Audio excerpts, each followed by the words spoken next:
अज्ञानातिमञ्जस्य ज्ञानञ्जनशलाकं चक्षुरुन्मिलितं तस्मै श्रीगुरुवे नमो नमः। हे कृष्ण करुणा सिन्धु दीनबन्धु जगत्पते गोपेश गोपिकान्त राधाकान्त नमस्ते। तप्त काञ्चन गौरांगी राधे वृन्दावनेश्वरी विश्ववनौषधि देवी प्रणमामि हरिप्रिये। वंशकल्पतरुवाच कृपा सिन्धुभ्यश्च पतितानां पावनाय वैष्णवेभ्यो नमो नमः। नारायण नमस्कृतं नरं चैव नरोत्तमं देवी सरस्वती व्यासं तदत्मनं वदे। ओं बिंदाय तुलसी देव्याय प्रियाय केशवास च कृष्ण भक्ति पदे देवी सत्यवत्ताय नमो नमः। नमो विष्णुपदे कृष्ण पृष्ठाय भूतले श्रीमते भक्ति वेदांत स्वामिने ते नमिने।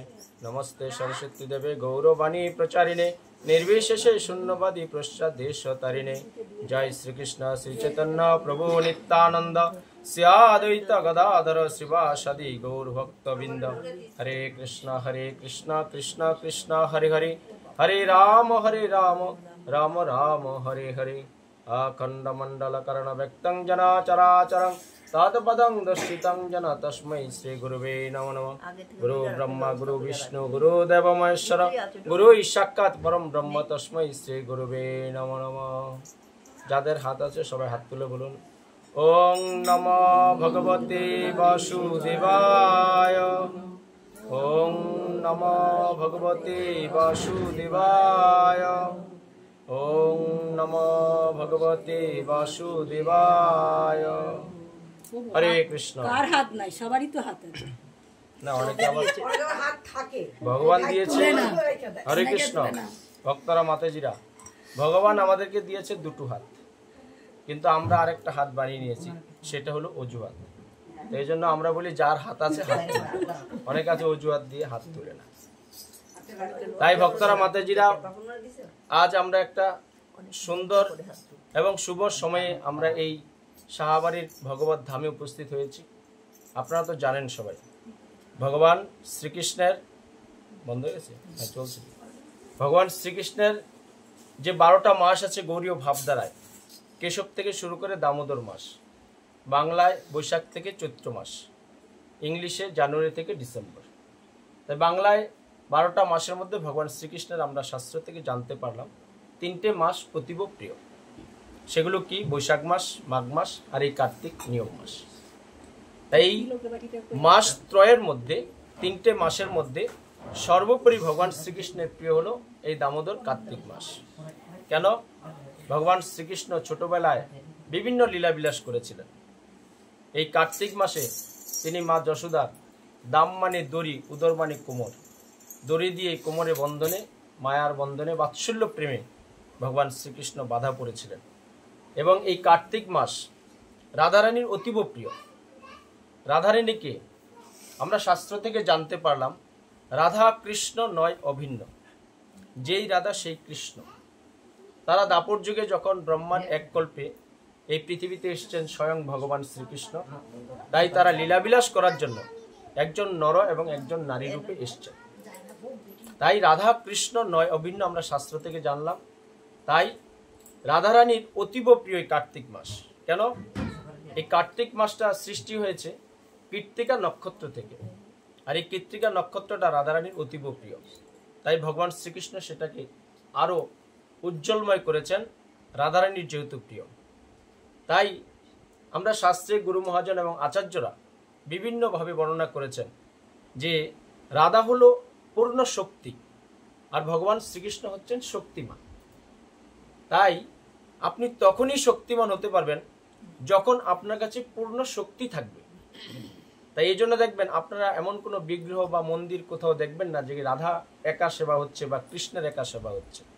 রাধা কৃষ্ণ যুগল সেবা হয়। কারণ কি? যদি আমার কাছে পূর্ণ শক্তি না থাকে আমি কখনো শক্তিমান হতে পারবো না। তাই ভগবান শ্রীকৃষ্ণকে সবসময় এই শ্রীমতী রাধারানী তিনি আহ্লাদিনী শক্তি দান করেন। আহ্লাদিনী শক্তির মানে অর্থ হচ্ছে যে শক্তি সবসময় আনন্দ দান করে। তাই আমরা শাস্ত্রে পেলাম যে আপনি যদি রাধারানীকে সেবা করে সন্তুষ্ট করতে পারেন, কৃষ্ণের কৃপা আপনারা এভাবেই সংগ্রহ করতে পারবেন। তাই কার্তিক মাস যেহেতু এই রাধারানীর অতীব প্রিয় মাস, তাই আমরা ছোটবেলা থেকে দেখে এসেছি আমাদের দিদা, ঠাকুমা, দাদু বা বয়োজ্যেষ্ঠ মানুষরা তারা এই কার্তিক মাস পড়লে তাদের গৃহস্থরা বাড়ি ছেড়ে তারা বিভিন্ন ধামে গিয়ে 1 মাস থাকতেন। অনেকে কৃষ্ণপ্রসাদ গ্রহণ করতেন, অনেকে নিরামিষ আহার করতেন, অনেকে তাদের যে গৌণ কর্মগুলো এগুলো একটু কম করে তারা সাধুসঙ্গ করতেন, বৈষ্ণব সঙ্গ করতেন। ভোরবেলা তারা নগরে বেরোতেন, সন্ধ্যার সময় একসাথে বসে ভাগবত ধাম তৈরি করতেন। কিন্তু লক্ষ যুগের কালের প্রভাবে আজ পৃথিবী থেকে হারিয়ে গেছে এসব কালচার। আমরা বিদেশিদের কালচার নিয়ে এখনো বসবাস করছি। ব্রিটিশরা আমাদেরকে 200 বছর এই ভারতবর্ষ শাসন করেছে। তারা শাসন শোষণ করে ভারতবর্ষ থেকে অনেক কিছু অন্যায় অত্যাচার করে গেছে, কিন্তু তাদের কালচারটা, সংস্কৃতিটা আমরা আজও ধরে রেখেছি। আমরা হরে কৃষ্ণ ভুলে গেছি, আমরা বড়দের সম্মান করতে ভুলে গেছি। আজ আপনারা দেখবেন তো, আপনারা ছোট থেকে বড় হয়েছেন, আমিও বড় হয়েছি। এখানে আপনারা যারা সাধুগুরু বৈষ্ণব আছেন, আমাদের থেকে অনেকেই বয়োজ্যেষ্ঠ। আমরা এখনো আমাদের বয়োজ্যেষ্ঠ লোকদের দেখলে কি হয়, আমরা পায়ে না ধরলেও তাদের হাত জোড় করে আমরা প্রণাম করি, সম্মান করি। কিন্তু আজকের দিনে যে সমাজ, ইয়াং জেনারেশন বলো, আমার ঘরের আপনার ঘরের ছেলেমেয়েরা সে কালচারটা ভুলে গেছে। কেন ভুলে গেছে? আমাদের হৃদয়ে কৃষ্ণ চেতনা নেই, কৃষ্ণ ভাবনা নেই। আমরা যাকে পাচ্ছি তাকেই সম্মান করছি। আজকে রাজনৈতিক নেতাদেরও আমরা ভগবানের আসনে বসিয়ে দিচ্ছি। এই অপকালচার চলছে। তাই এই কালচার থেকে যদি সমাজকে পরিত্রাণ করতে চান, দেশকে আপনার এই অপকালচার থেকে যদি মুক্ত করতে চান, আপনার বাড়ি, আপনার ঘর, আপনার এলাকা, আপনার পাড়া, আপনার দেশ এবং সারা বিশ্বে কৃষ্ণ ভাবনাময় গড়ে তুলতে হবে। কারণ আমরা শাস্ত্র থেকে জানতে পারলাম এই পৃথিবীটা আমার আপনার নয়, এই পৃথিবীটা ভগবান শ্রীকৃষ্ণের তার বহিরঙ্গা শক্তি থেকে সৃষ্টি করেছেন। তিনি অন্তরঙ্গা শক্তি মানে তার শরীরের যে জ্যোতির্ময় আছে সেই 4টে ভাগের 1টা ভাগ শুধু তিনি সূর্যদেব বিভূষণকে দিয়েছেন। আজ থেকে 12 কোটি বছর পূর্বে গীতার জ্ঞান যখন দিয়েছিলেন, তখন সূর্যদেবকে আকাশে তিনি সেটিং করে দিয়েছেন। একটি মাত্র তার শরীরের ভাগ দিয়েছেন, তাতেই সূর্যের এত আলো। আজকে বিজ্ঞানীরা অনেক কিছু আবিষ্কার করেছে, চাঁদে যাচ্ছে। কারণ কি? চাঁদ আলোকিত হয় সূর্যের আলোর দ্বারা। চাঁদের আলোয় কি হয়, যে খাবার দাবার এগুলো পরিস্ফুটিত হয়, আর সূর্যের দ্বারা সারা পৃথিবী আলোকিত হয়। তাই সূর্যের এত তেজ এখনো কিন্তু তার কাছেই কেউ যেতে পারে না। অনেকে চেষ্টা করছে, কিছুটা গেলেই ভস্মীভূত হয়ে যাচ্ছে বিভিন্ন যে সায়েন্স বের করেছে যে যান্ত্রিকগুলো, সেগুলো। কারণ কি? ভগবান শ্রীকৃষ্ণ তাকে এমনভাবে সেটিং করে রেখেছে, তার কাছের জীবনে কেউ যেতে পারবে না। বিজ্ঞানীরা অনেক কিছু আবিষ্কার করেছে, বিকল্প মানুষও সৃষ্টি করেছে তারা, কিন্তু আমাদের শরীরটাকে যে চালায়, যে আত্মা, তাকে কিন্তু তারা সৃষ্টি করতে পারছে না। যদি তাকে সৃষ্টি করতে পারতো, তাহলে ভগবান শ্রীকৃষ্ণের আজকে আমরা নাম প্রচারের জন্য আর এই পৃথিবীতে থাকতে পারতাম না। পৃথিবীটা একটা কি হতো, অপসংস্কৃতিতে আরো ভরে যেত। তাই এর থেকে আপনাদেরকে বেরিয়ে আসতে হবে। যে আমরা ছোটবেলায় যে শিক্ষা পেলাম, যে বড়দেরকে সম্মান করা, ছোটদেরকে ভালোবাসা, সমবয়সী তাদের সাথে একটা বন্ধুত্ব সম্পর্ক করা, সেগুলো আমরা ভুলে গেছি। তাই এগুলো আজকে আপনাদের আবার কালচারে আনতে হবে। তাই মহাপ্রভু একটি কথা বলে গেছিলেন। মহাপ্রভুকে স্বয়ং শ্রীকৃষ্ণ চৈতন্য, স্বয়ং ভগবান শ্রীকৃষ্ণ এসছেন গোলকের প্রেমদন হরিনাম সংকীর্তন। এই কলিযুগের মানুষকে উদ্ধার করার জন্য তিনি সহজ রাস্তা দিয়ে গেছেন আমাদেরকে। আমরা আজকে মানুষের দ্বারে দ্বারে যে ভগবত নাম গড়ছি, আমরা কলিযুগে খুব সহজভাবে ভগবানকে সেবা করতে পারি, ভগবানের কৃপা পেতে পারি, ভগবানের শাস্ত্রগুলো আমরা প্রচার করতে পারি। কেন বলুন তো? কলিযুগে মানুষের আয়ু কম, স্মৃতিশক্তি কম, আমরা মুহূর্তের মধ্যে সবকিছু ভুলে যাই। তাই ভগবান শ্রীকৃষ্ণের আর একটা অবতার ছিল ব্যাসদেব, শক্তাবেশ অবতার ভগবান শ্রীকৃষ্ণের, যিনি সমস্ত শাস্ত্র আমাদেরকে এই গ্রন্থাগার হিসেবে দিয়ে গেছেন। সত্য, ত্রেতা, দাপর কোন যুগে এই শাস্ত্র ছিল না। সমস্ত গুরুদেবরা তার শিষ্যদের এরকম শ্রুতি হিসেবে শ্রবণ করাতেন। যেমন আমি আপনাদের বলছি, আপনারা শ্রবণ করছেন, এরকম শিষ্যরা গুরুদেবের মুখ থেকে সেই কথাগুলো শ্রবণ করতেন। আবার শিষ্যরা গুরুদেবের অবর্তমানে তারা আবার তাদের শিষ্যদের শ্রবণ করাতেন। এইভাবে লক্ষ লক্ষ যুগ কালের প্রভাবে কি হয়েছিল, যখন গীতার জ্ঞান হারিয়ে যাচ্ছিল, তখন স্বয়ং ভগবান শ্রীকৃষ্ণ দাপর যুগে, আজ থেকে ৫৫০০ বছর পূর্বে কুরুক্ষেত্রের রণাঙ্গনে তার প্রিয় শিষ্য, প্রিয় পার্শ্বদ প্রিয় ভক্ত যখন অর্জুনকে পেলেন, তাই দাপর যুগে ভগবান শ্রীকৃষ্ণ এই কলিযুগে মানুষের মুক্তির রাস্তাটা ক্লিয়ার করে দিয়ে গেলেন। গীতা দিয়ে গেছেন তিনি আমাদেরকে। 18 অধ্যায় 700 শ্লোক, প্রত্যেকটা অধ্যায়ে ভগবান শ্রীকৃষ্ণ জড়িয়ে আছে এবং আপনার জীবনে সেটা সুন্দরভাবে জড়িয়ে আছে। গীতার প্রথম অধ্যায় হলো বিষাদ যুগ। বিষাদ, যে জিনিসের টেস্ট নাই, মানে স্বাদ নাই, যেমন তিতা, অনেক উপকারী কিন্তু খেতে কেমন লাগে।